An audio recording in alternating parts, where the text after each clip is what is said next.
Senator, if we could perhaps start by, if you could explain for us what happened in 1968 at the convention that led to the push to open up the nominating process in the Democratic Party. Well, by 1968, the transcendent issue in American politics was the war in Vietnam. That led to the campaign for the nomination for president by Gene McCarthy, junior senator from Minnesota. It led Robert Kennedy to come into the race after that. The so-called establishment of the Democratic Party was still backing Lyndon Johnson and the war. And yet, McCarthy and Kennedy had a strong following across the country. I don't think they had enough strength to win the nomination, but they had enough that they wanted to be heard at the Democratic National Convention. They wanted to have something to say about the platform. But under the old rules that existed then, practically all the delegates to the National Convention were picked in back rooms by governors, by political leaders in the states, without much impact from the Kennedy and McCarthy insurgents. And so that led to a re-examination of the rules. And that convention of '68, where most of the delegates were pledged to Vice President Hubert Humphrey, was the one that mandated a change in the rules. So it grew out of the, you might say it was a byproduct of the anti-war movement of 1968. The convention itself, of course, famously became very angry, inside and outside. Was that that frustration at the party being out of step with a lot of its members the core of that?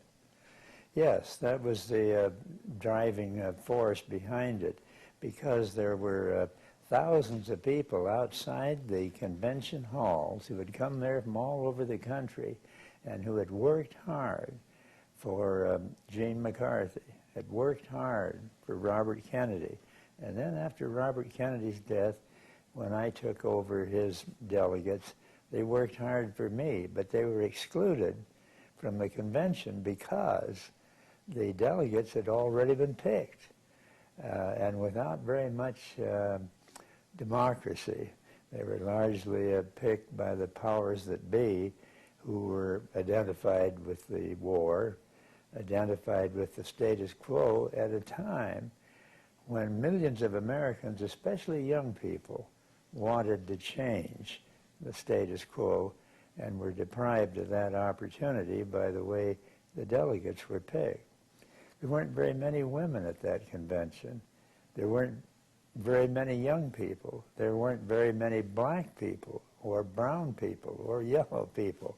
It was largely white, middle-class, middle-aged males. I'm not against people like that. I was a white, middle-class, middle-aged male myself. But they shouldn't dominate everything. And that was the problem at that '68 convention. Can you recall the mood of the convention? Because it was an extraordinary year in American history, and to an extent, in a way, it came to a head on the floor of the convention that year. Well, it was an interesting mood. Many of the people who had come there from across the country at their own expense were dedicated supporters of these candidates who were advocating change in the United States, especially advocating an end to the war in Vietnam. So there was a certain amount of excitement and enthusiasm and hope, but then that clashed with people who were satisfied with things as they are. And so you had an enormous amount of tension in that convention. I was watching most of it from across the street at the fourth floor of the hotel where I was staying. I saw the clashes in the streets between the young anti-war protesters and the Chicago police. In a way, I kind of felt sorry for both of them. These policemen were young people too.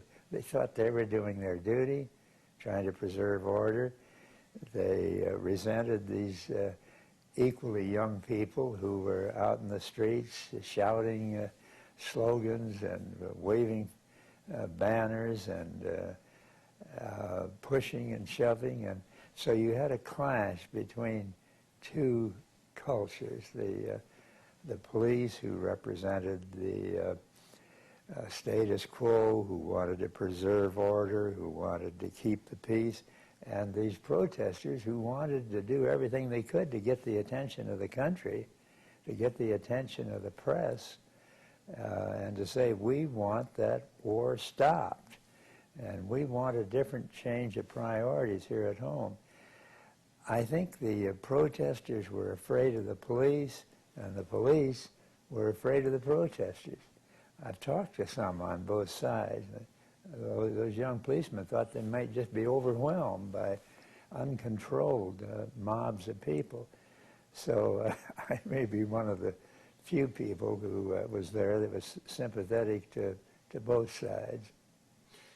So the decision was taken to set up a commission to look at how the nomination process would happen, and you're central to that commission and its investigations. How did you go about examining how we could do this better? Well, what the convention ordered was a study. It was called a mandate to look at the rules under which we selected delegates, who in turn would be the people that chose the presidential nominee. We were told several things. First, that we had to come up with a nominating process that was timely. You couldn't pick the delegates a year ahead of time before you really knew what the issues were. They had to be picked in the election year. In this case, all the delegates had to be picked in 1968. When they got to Chicago, they found the delegates had been picked, many of them in 67, and many of them so early in 68 that the opposition candidates never really had a chance to get mobilized properly. So that was one change we were asked to work out. Secondly, we were asked to provide that the delegations from each of the 50 states had to be reasonably representative of the population. If half the population are women, then half the delegates, roughly. We didn't set up quotas, but roughly, reasonably representative. And that happened. But from after that convention, the next time, the delegates were about half women, many of whom had never been to a convention before in their lives. Keep in mind, women couldn't even vote in the United States until World War I. And so we've come a long way that we mandated in the period after 68 that they had to be represented in the selection of the delegates who were going to determine the presidential nominee. You no longer could just have a bunch of us old guys sitting in a back room deciding, well, we'll put Joe on and Bill and Ralph and Charles, you know, they're good old boys. And those days were ended by the reforms ordered by the 68 convention. Now, there were other things we were asked to change in the rules, but I think those were two of the main ones. And probably the most important one was that delegates had to represent the people as a whole. There were some big states at that 68 convention that had 50, 60, 70 delegates to the convention and only 3 or 4 women in the whole group. Maybe nobody under 30, even though the central issue was the war in Vietnam, where everybody was under 30. All those young guys dying out there and their spouses back home, their brothers and sisters. That war was fought by youth, like most wars. And yet those people were not at the convention. So we made those changes in the rules. I presided as the chairman of a 28-member commission that was picked from all over the country. And I didn't try to participate too actively in the deliberations because I thought as chairman I should let everybody be heard, and then we'd try to work out a consensus, and that's what we did. In that process, were you also mindful of the fact that you were thinking of running again in 72? Yes, I did think about that, but I didn't try to shape the rules to help George McGovern. I was perfectly willing to take my chances in an open system, and we did nothing in that commission to make it easier for me to be elected except to carry out our mandate, which was to give everybody a shot. I didn't have a single person on that commission who had been committed to me in 1968. They were all people who'd been for Robert Kennedy, for Gene McCarthy, and most of all from Hubert Humphrey. Most of the delegates on that Reform Commission were put there by my friend Hubert Humphrey. And he was my friend, even though we disagreed sharply on the war in Vietnam. But we didn't go in there to draft rules that would help nominate George McGovern 4 years hence. That may have been partly one of the byproducts of it, that it made it easier for a reform candidate to win, but that wasn't our purpose. So sitting down ahead of the 1972 campaign, as you assembled that campaign, what was your thinking? What was the strategy? How were you going to use this new system, this untried system? Mm-hmm. How did you see it as being, well, here's how we can, without having fixed it necessarily to our advantage, how are we going to use this new process? Well, what we did, frankly, was to copy pretty roughly what Jack Kennedy had done in 1960. He did it even under the old rules by going out and winning more primary elections than anybody else. And we made up our minds that was how he won that election. He wasn't the choice of the party chieftains, not Harry Truman, not Lyndon Johnson, the majority leader of the Senate, not Sam Rayburn, the Speaker of the House, not even Eleanor Roosevelt, or Adlai Stevenson, or other major figures in the party. Jack Kennedy had to go out and win popular primary elections. So we made that our #1 objective. What we did in order to get our delegates selected in these primaries, in addition to working very hard in the major primary election states, we organized a grassroots army that was stronger than anything any presidential contender had ever had up until that time, right down to the grassroots. We'd go door to door, farm to farm, factory to factory, business place to business place, recruiting people, the university campuses, the churches, the labor halls. And we built a network that we called the grassroots that I think was the best in American history in terms of involving just ordinary people, the kind of person that you meet every day around your neighborhood. We got them mobilized in a way that had never happened to that extent before. And so we had workers in every precinct, in every caucus, in every state organization across this country. Not every state, but the ones that had the most important primaries. And to everybody's surprise, on the outside of our operation, we started winning primaries. We finally won 11 state primary elections, including the two biggest ones, New York and California. And basically, that wasn't a brand new technique. What was new about it was the grassroots structure. But the idea of concentrating on winning primaries we picked up from John Kennedy, who was something of a of a hero to many of us in my campaign. How do you, in practical terms, go about organising a grassroots campaign when you're in particularly early states to vote, like Iowa and New Hampshire?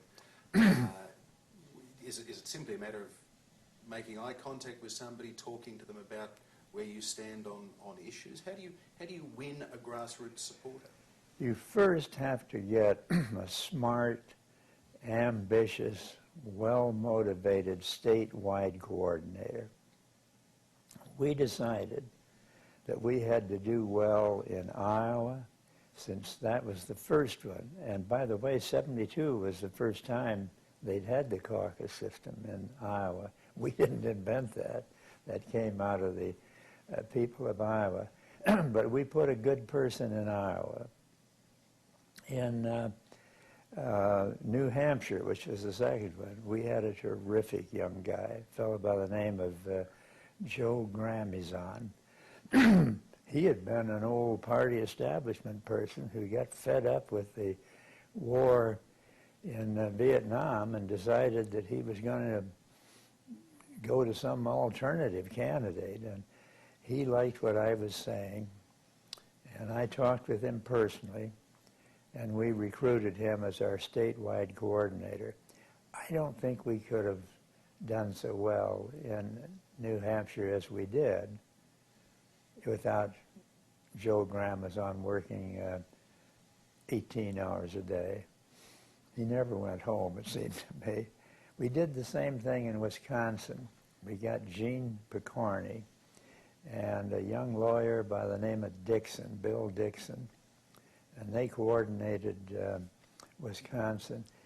These people were so dedicated, I had to tell them at times to slow down, don't knock yourselves out. But they went after it hammer and tong. What they did, they would then create a state committee, a McGovern committee of committed supporters, and they'd say, you take this district, you take this district, you take this district, and they then branched out. And then the district leaders would pick individuals in the precincts and so on. It took us a year and a half to build that organization. I did something in '72 that had never been done before in American politics. I announced formally 2 years ahead of the election. Coming from a little state like South Dakota with only 3 electoral votes, 700,000 people in this state, that's one precinct in Chicago. We knew we had to begin early. I knew that. And so we started this grassroots building way ahead of time. And the thing that drove it was that war in Vietnam. Nixon had said when he was running for president in 1968 that he had a secret plan to end the war. 4 years later, the war was as wild as ever. So there was a great revulsion in the country against that war, and I was seen as the one person who had been against it from the beginning and who was determined to end it if I got elected. So we always had that. That was the campaign ammunition that kept us working those long hours. That groundswell that emerged around the campaign, to what extent was that helped by the demographic reality that the baby boomers were coming of voting age? A lot were coming up to their first and second election. Not only were we helped by the baby boom, but we were helped by the fact that for the first time in '72, 18-year-olds were given the vote. So always before, you had to be 21. So all those people during that 4-year period after '68 who turned 18, 4 different years, you had a new generation of 18, all of those were eligible to vote in '72. So that helped us a great deal. Now I have to say this to you. They worked hard in the nomination bid, But once I was nominated, they didn't realize that you, as they should have, that you have to get registered in order to vote in a general election. You may be able to vote in the caucuses and in the conventions and in the primaries in some states, but you couldn't vote in the general election. And also a lot of them grew weary of the battle as the time went by. So we didn't have the big turnout of 18-year-olds and people who were 19 and 20 and 21 who had been below that level 4 years earlier when we got to the general election against Nixon. Can I take you back to the campaigning in Iowa, leading up to the caucus vote? What are your memories of what's now become a very sort of tried process of retail politics in Iowa, where you're going from factory to factory or coffee shop to coffee shop, holding these small events? Well, we didn't, it wasn't anywhere near as important in the public mind then as it is now, because 72 was the first time. It was a kind of an experiment. Even people in Iowa weren't quite sure how the thing worked, that you actually had to go to somebody's living room or a fire station or a church basement or something. So it was a little awkward in 72, and even to us. And we didn't give the attention to it that it got in this current political year, where Barack Obama and John Edwards and Hillary Clinton spent months out there and had big teams of people, spent hundreds of thousands and even millions of dollars on that little caucus system in Iowa. But it was important, and we didn't neglect it. I was out there quite a bit, considering it was not one of the bigger states. I didn't give it as much time as I did New Hampshire, which we were more familiar with. Everybody knew about the New Hampshire primaries. They'd been operating for years. But we found out that those Iowa caucuses carried a certain amount of weight. I didn't win in Iowa in the caucuses. Ed Muskie, who was favored to win the nomination, won. But I came in much stronger than anyone suspected. So people in the press wrote columns, or in the media had me on television saying, George McGovern, in an amazingly strong second place showing. It was almost as though it was better to be second than first, the way it was built up, that I had done so well. And the same thing in New Hampshire. I didn't win New Hampshire, but I suspect millions of Americans thought I did, because the press was so startled that this junior senator from a little state like South Dakota, challenging Ed Muskie, who grew up right next door in Maine, longtime governor of Maine, then the United States Senator, that I came close to him as a second. So it became magic to have a strong second place showing, or an unexpected strong second place showing. So by the time I got to Wisconsin, I won the primary. And that was another strong showing. So we started building momentum in Iowa, in the caucuses. That momentum was strengthened in New Hampshire, and by the time we got to Wisconsin, we won the state. And I knew from that point on I was going to be the nominee. The role of the media was very interesting because of the expectations game that you talked about, and the way they represented a second place showing as being like a victory. Were you surprised at the new role that emerged for the media through this sort of more democratic nomination process? Yes, I was. It made it much more interesting to the press covering these bids for the nomination, and the focus almost shifted to the nomination fight rather than the general election. There was almost a kind of a letdown for the election of 72. And the press was just fascinated with these new rules. They were fascinated to see their mothers out beating the doorknobs and beating the doorbells and the doorknobs around the neighborhood. They were fascinated with their kids getting involved in politics with black people, Hispanics, and others. So it was an exciting time, and 72 was a trailblazing election. The press knew that. They knew there was something new here. They knew that somehow an anti-war voice could cut through the clouds and the barriers and the business as usual character that had frequently been true in campaigns. The media also had a role in the difficulties faced by the initial frontrunner in Senator Muskie. Yeah. The whole Canuck-Letter incident in New Hampshire, and the way that was being reported, and his response to what was being run in the press about himself and his family and so on. What are your thoughts on that particular incident, how it affected the campaign? Well, I would like to try to puncture one myth, and that was cooked up by the press, that Ed Muskie lost his chances for the nomination because he shed some tears in New Hampshire.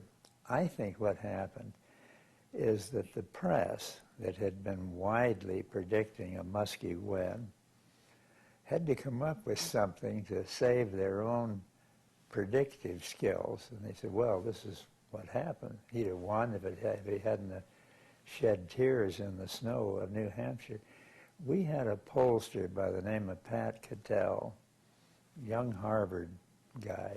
We paid him $50 a week. He became a multimillionaire after the McGovern campaign, but he was reporting what was going on in New Hampshire to me every day. He had his pollsters going door to door. He'd come in and say, well, you know, I think you're now at about 18.5%. And I think Muskie's at about 49, you know, and he'd report this day by day, and we were going up all the time. After Ed broke down and maybe shed a tear or two because of this newspaper publisher who'd been attacking his wife, and Ed was tired, as we all were at that stage, and he may have shed a tear or two, or it may have been snow melting on his face, as he said. We found the next few days he went up in the polls. Why? Well, because who wouldn't be sympathetic to a hard-working politician who was human enough to shed a tear when his wife, whom he loved dearly, was being assailed by this lousy publisher, the Manchester Union leader. So I think that was a creation of the press. Now, maybe once they created the myth and it went out across the country, maybe that hurt him somewhat. I don't know. But I would wager my reputation as a politician that, all things taken into consideration, that incident didn't cost him one vote. If it cost him, let's say, 10,000 votes, I think it picked up 15,000. What does that say about the media and the sort of conventional wisdom that they can arrive at? This is what happened and why. Well, it shows that they're human beings and they make mistakes, just like us politicians make mistakes, just like the voters sometimes make mistakes. We all make mistakes. I think that was an error on the part of Ed Muskie. I don't think Ed Muskie lost the presidential nomination because he shed a tear or two in New Hampshire in the snow. I think, if anything, he might have picked up a few points. And it just shows that even trained media people, trained journalists, who by any test are a cut above in intelligence the ordinary person.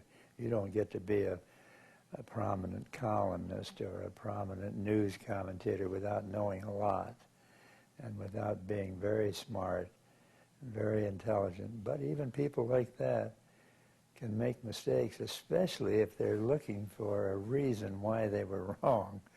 about, here was the whole National Press Corps had Ed practically in the White House. All of a sudden, here's this guy McGovern coming up, and they announce the results in New Hampshire, and I'm just a hair behind him. Oh, well, that's because of the crying. We were right all along. Ed would have won, but he cried in the snow. In retrospect, it looks silly, don't you think? Is that something that you can anticipate and exploit in the media, this idea that they will run a narrative, they will build a certain candidate up, but they will also look for the opportunity to say, oh, they're old news, and now we've got a new front runner?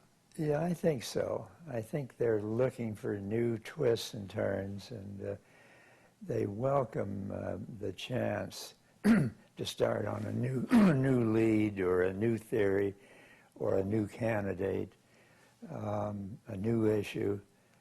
Yes, I think people tend to get fatigued both in the press and among the candidates as the campaign progresses, and there's a kind of a hunger.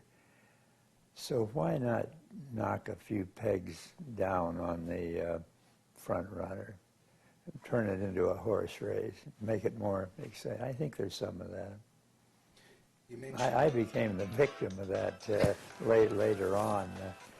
These little miserable little cell phones are nice, but I'll try to turn this thing off. You can take the call, we can put the camera up if you want to. You know, Ed was about 6'4", 250 pounds, big athletic type guy, and a big shock of thick hair that I always envied. And he had a big burly overcoat on. It was snowing, and he looked huge. And I think that, plus a tear or two, he always said it was snow melting on his face. I would have said, you're damn right, I shed a tear. Wouldn't you, if your wife was being assailed by somebody and you couldn't do anything about it? I don't think he should have been apologetic about it. Yes, I've many times I felt like shedding tears. I shed tears over what our government is doing, and like Thomas Jefferson, when I consider that God is just, I tremble for my country. Yes, I was on the verge of tears. I think he could have turned it even more to his. You show me a man that's never cried, and I'll show you somebody that doesn't belong in the White House. Don't you think? Indeed. And it's interesting, the comparisons that were drawn between Senator Muskie and Senator Clinton before the New Hampshire primary. Mm-hmm. Was it in the context of that piece of history that became such big news, or was it about something else? You mean the crying incident? Yeah, and when Hillary, just before the New Hampshire primary, had that sort of catch in her voice when a woman sort of said to her, sure. How are you feeling? How do you do this? I didn't think that hurt her a bit. I didn't show weakness on my part. I wouldn't want to be married to a woman that couldn't shed a tear or two once in a while, and particularly under those circumstances where she'd been working for months to win the nomination, and then falls through out there in Iowa. She hadn't counted on a defeat in the first test, and I don't think the country held that against her. If anything, I think it helped her. Because it showed she's a human being. She's not a crass, hard-driving, aggressive person without feeling and just struggling for power, She's got feelings like the rest of us, and things disappoint her. I didn't think it hurt her a bit. I told her that. There have been a number of comparisons drawn by pundits and journalists and reporters between the 1972 campaign and this primary season. Do you see resonance there? Do you see valid comparisons? I do. I do see some comparison. The strongest one is that we're engaged again in a murderous, unnecessary, illegal war. The same factors that were present in Vietnam, except that in Vietnam we lost 58,000 young American soldiers. And so far it's about 4,000 in Iraq, but the same folly, the same exaggerated fears that required our intervention. So that's the strongest parallel. I still think that's the #1 concern in voters in the year 2008, getting that miserable war behind us. The economy is a big issue, as it was in 72, but in each case, these unpopular wars were the transcendent issue. I wouldn't have been the Democratic nominee in 72 as a young senator out of a little state like this, little in population, had it not been for the revulsion against the war in Vietnam. And I was hitting that issue harder and longer and more knowingly than any other candidate in 72. I don't think the issue has been defined quite that sharply by any issue this time, and that's too bad, because that's the most urgent problem before the country. Even a rich, powerful country like the United States just can't withstand these foolish, bloodletting, finance-letting struggles of the kind we're now involved in Iraq. I think one other similarity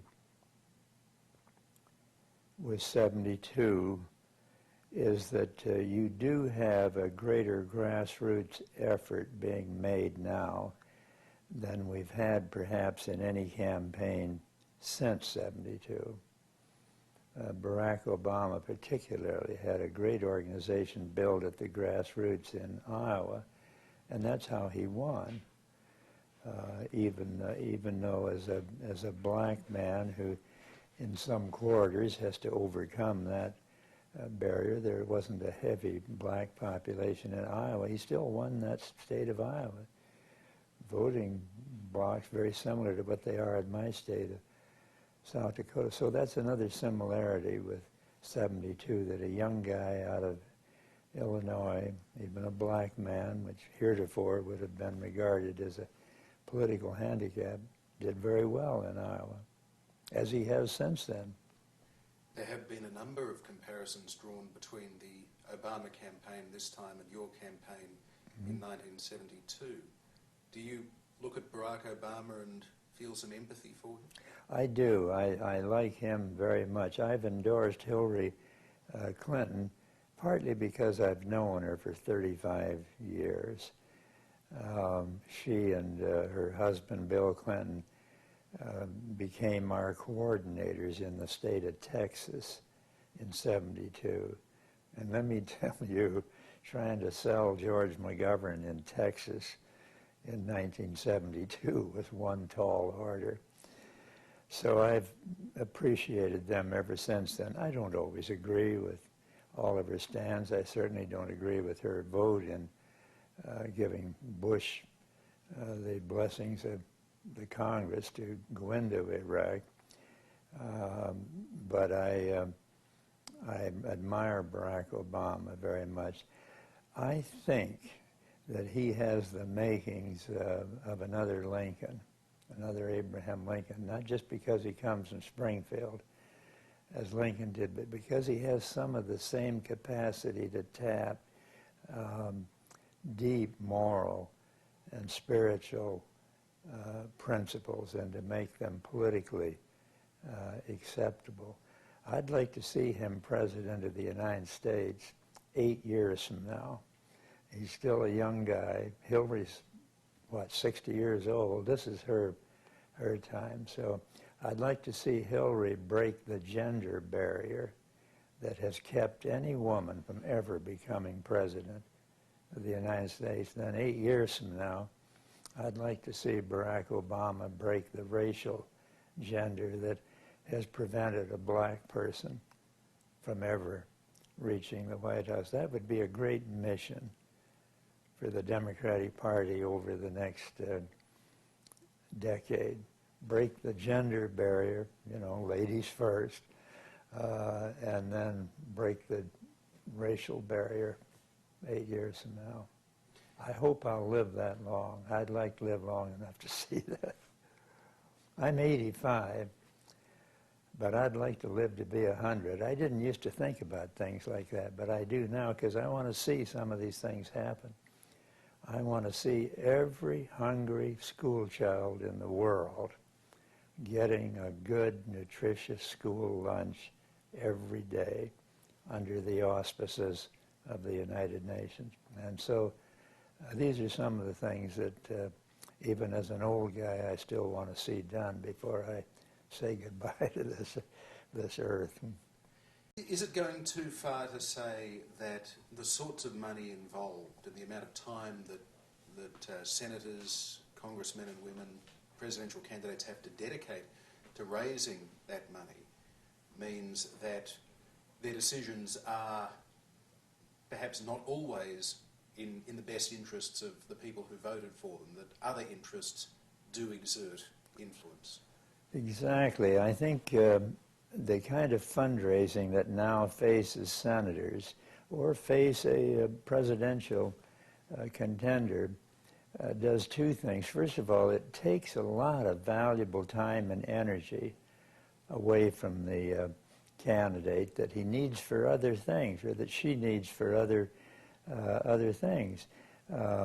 It even weakens the quality of the campaign by, again, adding to the fatigue and the burdens and the time usage, raising money. The whole thing is a negative enterprise, in my opinion. I think we'd have better senators, better congressmen, better presidents if money had not come to play such an important part in it. In Australia, we have a system of compulsory voting, unlike what you have here in the United States, where in a presidential election there's a huge effort in time and money to get out the vote, to get people to the ballot box. Would a system of compulsory voting work here?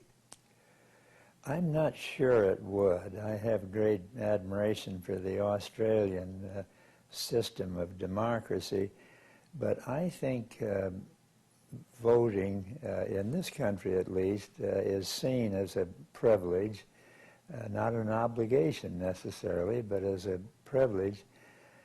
I'm not sure that you would improve the quality of the vote by making it compulsory. If people lack the motivation and the interest in public issues to vote, making them vote, I don't think necessarily elevates the quality of their judgment. So I would say, in all due respect to Australia, that's usually right on just about everything, that I would not campaign for a compulsory voting system here. It's sort of like making love of family compulsory. We're going to pass a law that you have to love your wife or your husband. You have to be responsible to your children. These are things that I think should grow out of the person's interest, their minds, their hearts, and their own concern for the public order. Can you give us a bit of an insight into the thinking of people who put themselves forward for the presidency of the United States, the most powerful political office on earth? You campaigned twice, considered a third time as well? I consider it every 4 years. Still? Yeah. I hear that fire bell ringing every 4 years. I resist it, but I hear it. What's the thought process? Because it's a huge responsibility. It's a big job. I think you have to be a bit of an egomaniac to think that out of a country of 300 million people, you're the best one qualified to be president. Now, having said that, you need a big, healthy ego to be in public life. You've got to keep it under control. but I don't know anybody who has run for the presidency of the United States who didn't have a rather large ego. Even the psychiatrists tell us we need an ego. We need some degree of self-confidence, self-approval. And so if you didn't have that, I don't think you'd even seriously consider running for office. I know a number of people that have been in public life that I think would be terrific presidents who have no interest in it. And I've often wondered if it's because they have too limited an ego, too limited self-confidence, that explains why they back away from that task. In part, is that because of proximity? If you're a US senator, you get to know the presidents, you get to know people who run, and you sort of say, well, you know, if that guy can do it. Yes, I think proximity has something to do with it. It's not an accident that this year in the Democratic Party, all three of the front runners were senators. And there were three other senators that ran who have dropped out of the race. It's not an accident that governors tend to run for the presidency. We've got some governors this time running. So I think proximity does have something to do with it. I remember in my own case, President Kennedy named me as Food for Peace Director in 1961 and 62. And my office was part of the White House structure, so I'd see him frequently in the course of a week. And after a couple of years of that, I began to think, first of all, that I ought to take another run for the United States Senate. And then it was only a short step to thinking, well, look, if John Kennedy can do this, maybe I should consider running for president. So I think that proximity process does have something to do with it. Then there's the very practical thing. If you've had experience as a governor, you've had experience as a United States Senator, it tends to equip you to deal with the kind of problems that a president is going to have to deal with. Do you think that all people who succeed in becoming presidents, at least in the modern era, have something in common, or are there different kinds of presidential personalities and characters? I think there are great differences in presidents, in their style, in their values, in their temperaments, their judgmental strengths. John Kennedy once said that he thought his greatest qualification for the presidency was his sense of history. I would say somewhat the same thing about myself. I'm an old history professor, and I always thought that equipped me to take the long view of public issues. I know presidents that I wish had more of that, more knowledge of history, including the current one. Maybe we wouldn't have stumbled into this foolish war in Iraq if we had had a president who was more familiar with what happened to us in Vietnam. So yes, I think there are differences in presidents. Can we talk a little about the 1972 campaign? We were talking the other day to Pat Buchanan, who was talking about the way in which they went through all the research they could find on you, your public statements, your voting records, and managed to pull out just one or two things that they could use against you. What are your recollections of having that, what's now referred to as a dirty tricks campaign, being waged against you? It was devastating. I didn't realize at the time how effective they were.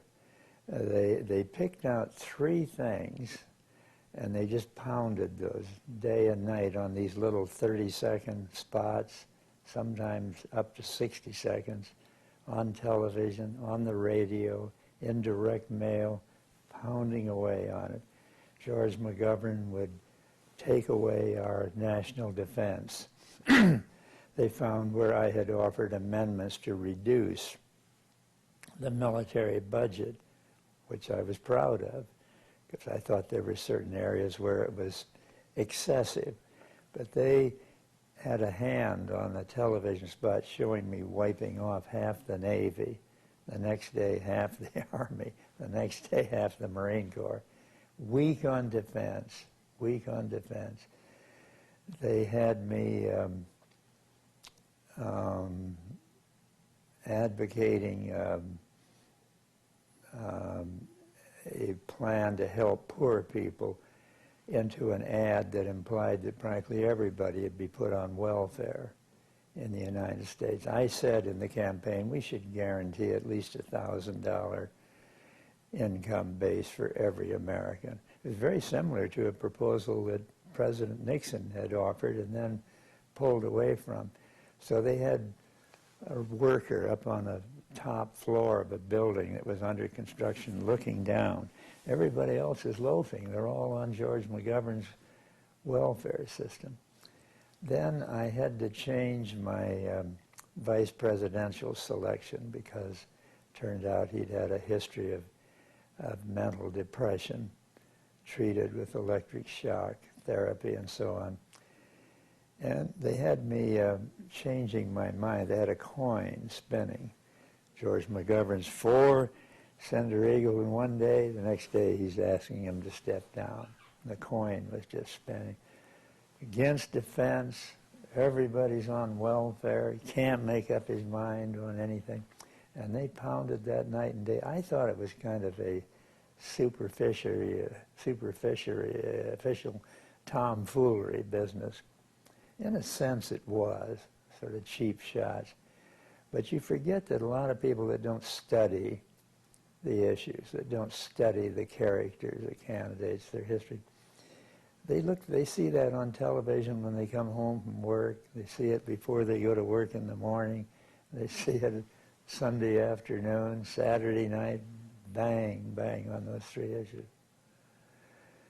Then they got 3 highly emotional issues. He's for drugs. He's for abortion on demand. He's for amnesty for soldiers. You know what my position were? They call me the AAA candidate. Acid, amnesty, abortion. Pound that night and day. And they circulated this by word of mouth and pamphlets and all kinds of things. Again, I didn't think people, here I am, a father of 5 children. My father was a Methodist minister. I was a combat bomber pilot in World War II, decorated with the Distinguished Flying Cross. I didn't think that people would pay attention to that thing. Well, that was a miscalculation on my part. My position on those issues was quite conservative. On abortion, I said, leave it up to the states. It's always been controlled by the states. Leave it there. My wife's never had an abortion, but she doesn't want to dictate to other women how they make a decision on an unwanted pregnancy. Acid? No. I was against legalizing drugs. I did say that I thought we ought to turn a first possession of marijuana into a misdemeanor rather than a felony that would send people to jail.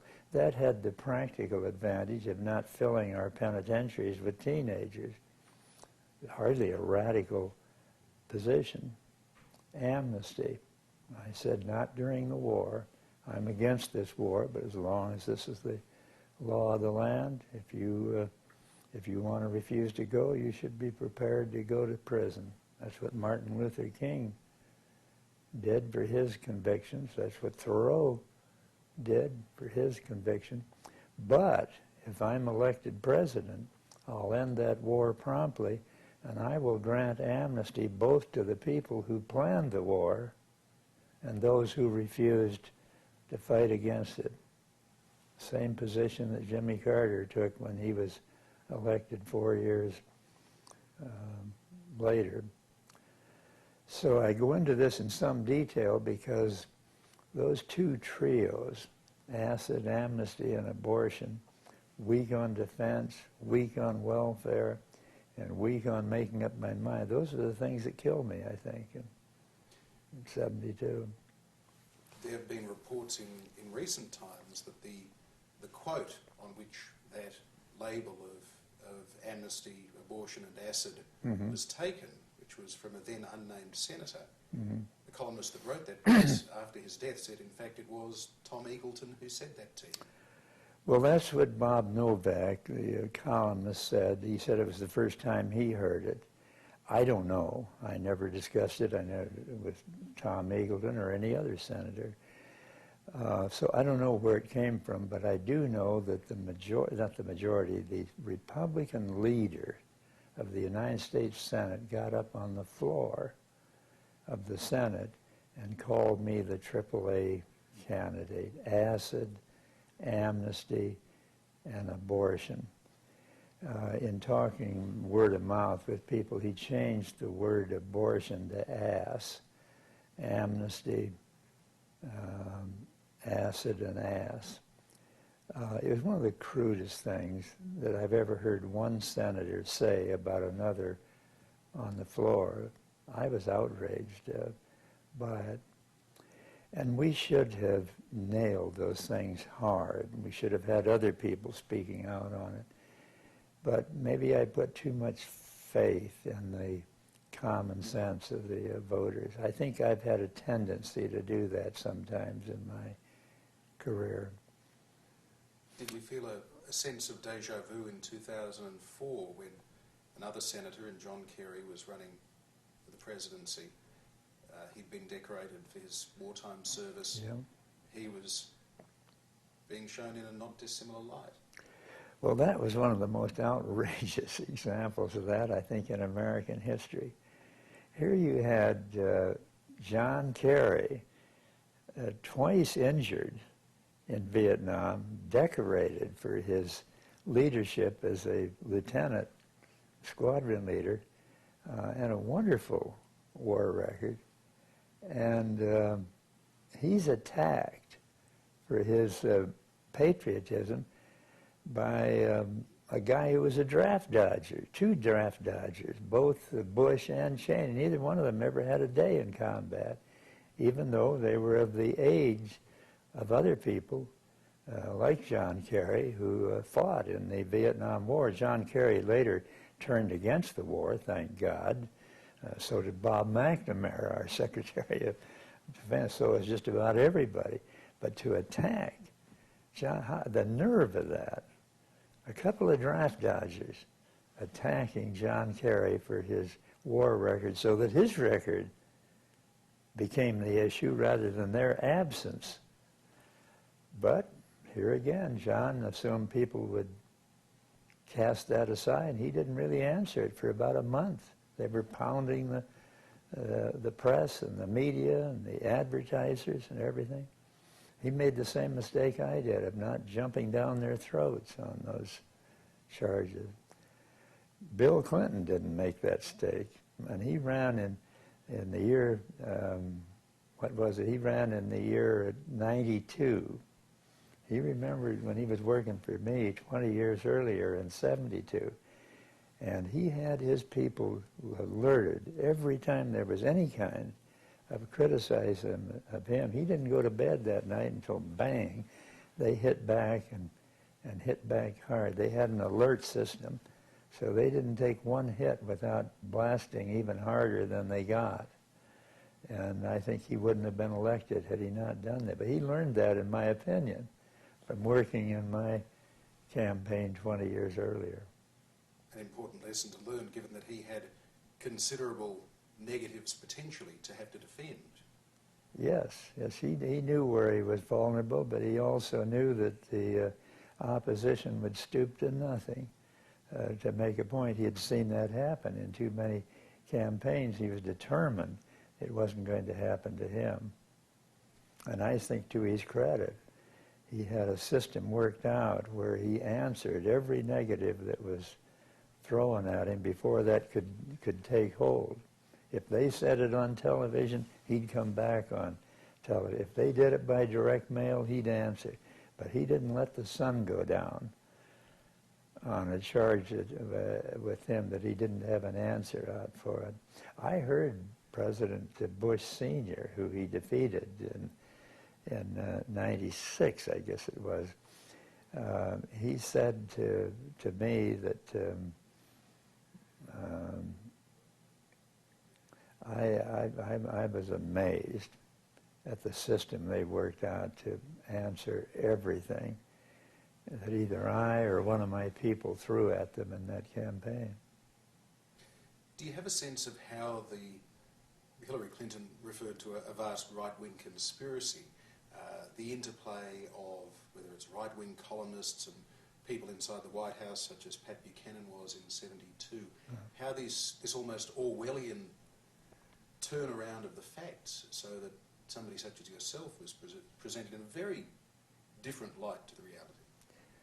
Hillary was absolutely right. I know she provoked howls of protest from the right wing that they weren't really that strong or weren't really that threatening, but they are. And they've been a dominant factor in American politics for many years. I think they're meeting their match this year in the articulate, alert, energetic Democratic opposition that we have. Any one of these three front runners for the Democrats, Edwards, Hillary, or Barack Obama, are superior to what the Republicans are offering in terms of ability, in terms of knowledge, in terms of the capacity to speak forcefully and effectively. So the right wing has bumped up against a real counter force this year. And I think the Democrats are going to prevail this year, partly because they're on to the right wing and they're not going to let them get away with these campaigns where they paint the people they're against in such vicious terms as they have at various times in the past, as they did against me. By the way, in '72, there were some of the so-called establishment Democrats who were only too happy to see me cut up by Richard Nixon and his team. Knowing the way the system can work, does that make you fearful for a candidate like Barack Obama? Does it think, how could he be attacked? I think Barack Obama has been heavily alerted to the hazards and the dangers that face him, not simply as a moderate to liberal, outspoken Democrat, but also as a black man in a society that's largely white. I think he's well aware of all of these various ways that he could be brought down, and I think he's doing an excellent job of combating that. The books that he's written, the speeches that he gives are designed to challenge as much as you possibly can the best instincts of the American people. The speech that Barack Obama made the other night in South Carolina was likened to some of the great political speeches by some. They said that this is reminiscent of Senator Robert Kennedy, Martin Luther King, and so on.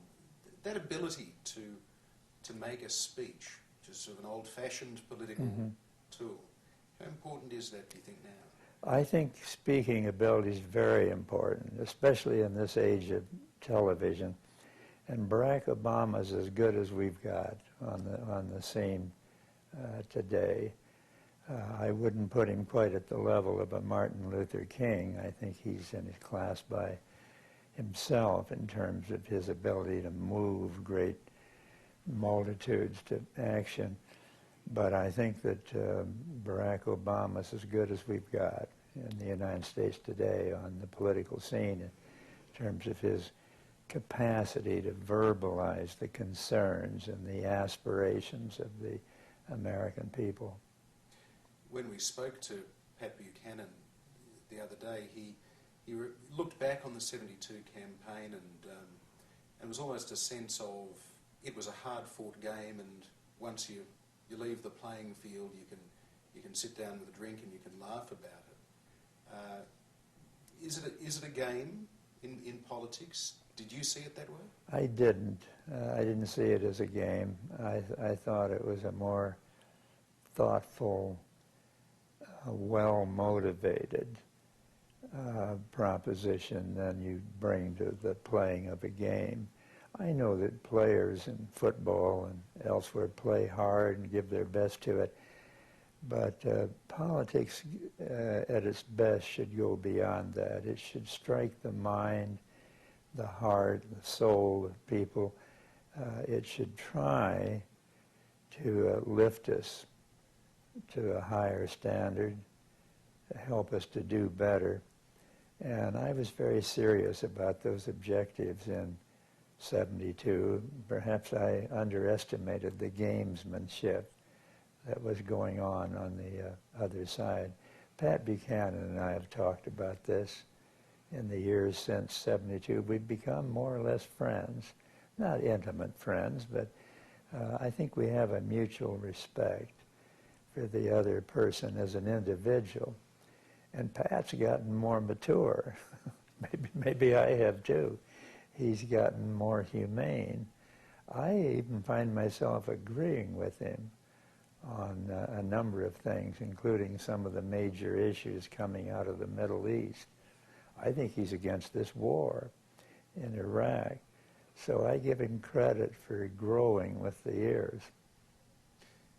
How did you feel about the fact that the Nixon administration was ultimately brought down by the lengths to which they went in that dirty tricks campaign against you? Well, of course, it made me feel somewhat vindicated. I'd been warning against the bad conduct of the Nixon administration. I warned against the implications of the Watergate break-in. I warned against other things they had done that I thought were illegal and improper. And so I drew some satisfaction out of the impeachment and conviction of President Nixon. He was never convicted because he resigned before the Senate could work its way. But let me say this to you. I don't think the things that Nixon did in 72 were as impeachable as what's going on today in the Bush-Cheney administration. I think they've done more damage to the country and to our standing in the world than was done by the Nixon people. That is not to say that I feel Nixon should not have been impeached. I think he should have been. But I'm saying to you that his offenses and those of his vice president, Spiro Agnew, were less damaging to the country, and I think less impeachable than what's going on now in the United States. You talked about your historical context through which you view a lot of things and how you felt that would have brought something to a presidential role for yourself. What's your view on the way in which in presidential elections it seems that history can turn on something, whether it is a successful personality attack on a candidate, that how America might have been different at certain turning points? Mm-hmm. It's too bad that we lost in 72. It really is. That could have been a turning point in American history. If I had won, I would have quickly taken the United States out of the war. In Vietnam, I would have gone overboard to treat the veterans of that war more justly than they have been.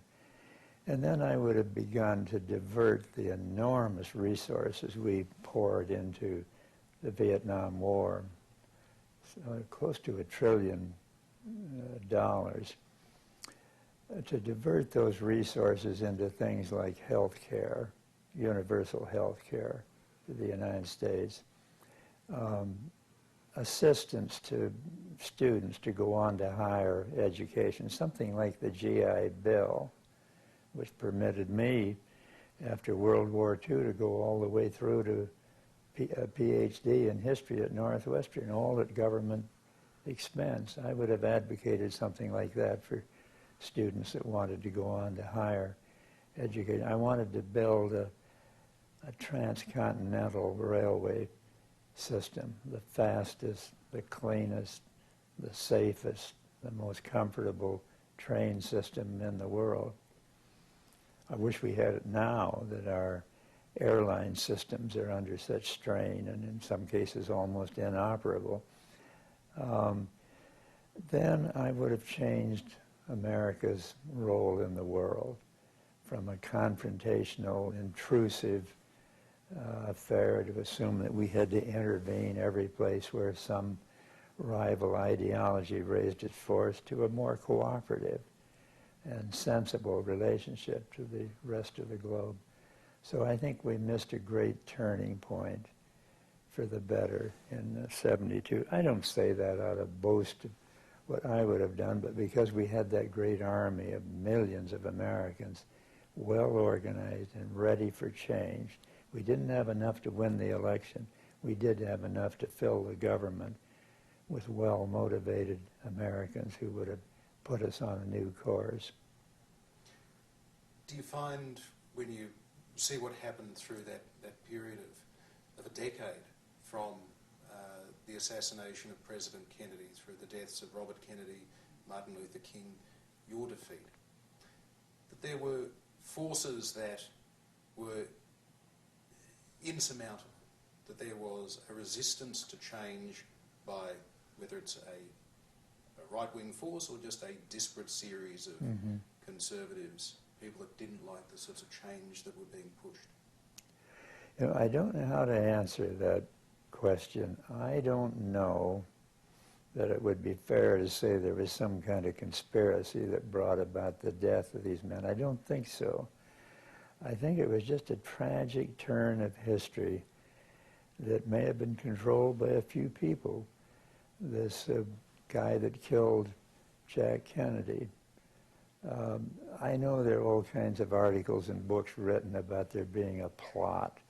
I've never seen the evidence of that. I think this was just a sick-minded individual who went out on the gunnery range and trained himself to become a crack shot with a telescopic sight rifle, climbed up in that building and killed the president. And the same with Bobby. Bob Kennedy was a dear, close friend of mine. He never accepted the view that his brother was the result of some Cuban conspiracy or Russian or mafia or anything of that kind. And I think the same with him. You had this sick-minded guy who waited for an opportunity at a time when people running for the nomination didn't have Secret Service. Until Bobby was killed in '68, none of us running for the nomination had Secret Service. If he'd have had Secret Service that night, this wouldn't have happened. And the same with Martin Luther King. There were people that hated him because he was a black man trying to overturn the old system of white supremacy, and I suppose that was characteristic of this guy that shot him from that motel across the street. But there again, the evidence is scant that there was some big conspiracy behind all three of these things. I think it was just one of those turns of history, as was the assassination of Abraham Lincoln. We're still having books and articles written imagining there was a conspiracy that was nationwide to get Lincoln.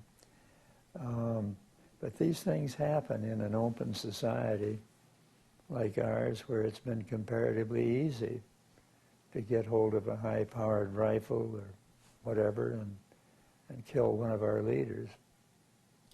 So no conspiracy, but is there a common theme of an opposition to change? Yes, there is that. There is a common theme of opposition to change. And there is the uncomfortable feeling that some people have when they see advocates of change coming to positions of power. There's some people that just hate black people. Some people hate rich boys from Harvard who get to be president. So these things happen. There were threats all the time against me when I was running, but I had the Secret Service, 100 men. I didn't ask for it. It's just that's the way it was after the 68 killing. But I was aware that there were forces of terrible resentment against me. I knew they were out there. And I think anybody who advocates change, you know, that wasn't invented by politicians. Jesus Christ ended up hanging on a cross, probably the greatest spirit that ever walked this earth. I'm not comparing myself or John Kennedy or anybody else to Christ. I'm just saying that people who advocate change have probably always been in danger. And yet change has become a word that is being used by a lot of candidates this time. It's the big slogan this year. You know. I think I think that people like Bush and Cheney and others have given the status quo a bad name, and change looks more attractive now than it did 10 years ago. Also, you know, we're in a recession. We're in an unpopular war. We've got an enormously growing national debt, and we're losing our competitive edge in industry to other countries. We're no longer the #1 producer of automobiles. We're shipping jobs overseas. There are a lot of people would like to see change. Do you ultimately believe that change is possible? I do. I think change is possible. You know, I grew up in the age of Franklin Roosevelt.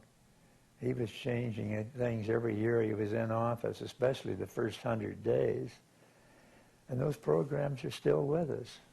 And they have saved hundreds of millions of Americans over the generations. Social Security, rural electrification, collective bargaining, all these things, one right after another. Roosevelt was an agent of change in a big way, and that's the man I grew up with as a young person. Final question on, we've seen in this particular campaign, we don't yet know how it's going to play out, but we've seen the most diverse list of candidates ever, ethnically, gender. That in mind, there is the question of, can any American child grow up to be president? What do you think? I think so. I think that's still possible. Jimmy Carter, in a sense, came pretty close to that. Grew born in Plains, Georgia, as a son of a peanut farmer. Barack Obama came out of rather humble circumstances. So did Bill Clinton. Hope, Arkansas. Parents that were in difficulty and poor, so on. I think it's still possible in this country to rise from the low ranks to become president. That would be even more assured if we had the public financing of campaigns. As campaigns have become more and more expensive, it's probably less and less likely that an ordinary citizen can rise to the top of the presidential contest. Is that okay in that you want an extraordinary person to be president anyway? Well, an extraordinary president could mean somebody who got the nomination under the present system, George Bush, Dick Cheney, who's just one heartbeat away. I do want an extraordinary person, but I believe that extraordinary persons sometimes come out of poor backgrounds, low income. So I want an extraordinary person, but who gets to the top by merit rather than money. That's the American dream. That's the American dream. Senator, thank you. My pleasure.